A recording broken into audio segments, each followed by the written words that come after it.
तर नमस्कार शेतकरी मित्रांनो. तर बघू शकता तुम्ही आपला टमाट्याचा प्लॉट 20 दिवसाचा झालेला आहे. तर हे अशा प्रकारे झालेले आहे ग्रोथ. तर आपल्याला इथं पानावर बघू शकता तिथं हे जे डंक आहेत ते आळीचे आहेत. हे जे पानं खाल्लेले आहेत ते आळीने खाल्लेले आहेत. आणि त्याचबरोबर खाली बघू शकता इथे नागाळी बी दिसते आपल्याला जिवंत. ही बघा. तर त्याचबरोबर थोडा करपाई जाणून येत आहे आपल्याला. त्यासाठीच आपल्याला बेस्ट कॉम्बिनेशन घ्यायचं आहे पुढील प्रमाणे. तर आपण घेत आहोत साप पावडर.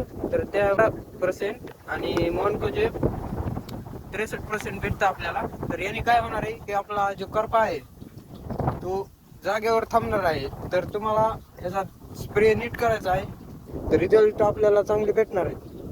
त्याचबरोबर आपण आळीसाठी औषध घेतलं आहे बेस्ट. हे बघू शकता मॅगझिन घेतलेला आहे. तर आपल्याला हे प्रति 20 लिटर पंपासाठी 5 ml टाकलेला आहे. आपण जास्त वापरायचं नाहीये कारण की आपलं रोप जे आहे ते आत्ताशी 20 दिवसाचं आहे. त्यामुळे आपण 5 ml घेतला आहे 20 लिटर पंपासाठी.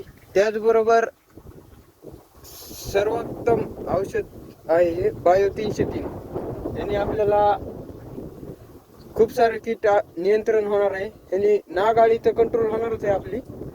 त्याचबरोबर जे मावा, थ्रिप्स, ॲपिड्स जे असतात त्याचं पण कंट्रोल होणार आहे. हे बायोचं औषध आहे. आणि त्याचबरोबर आपण स्टिकर घेतलेला आहे कारण की पावसाचं वातावरण आहे. जरी पाऊस जरी आला तर आपले औषध वाया जाणार नाही. त्यासाठी आपल्याला स्टिकर घ्यायचं आहे 10 ml चांगल्या कंपनीचं सिलिकॉनचं. तर शेतकरी मित्रांनो, अशाच माहितीसाठी आपल्या चॅनलला सबस्क्राईब आत्ताच करून द्या. आपण असेच नवनवीन अपडेट्स तुम्हाला देत राहू. धन्यवाद.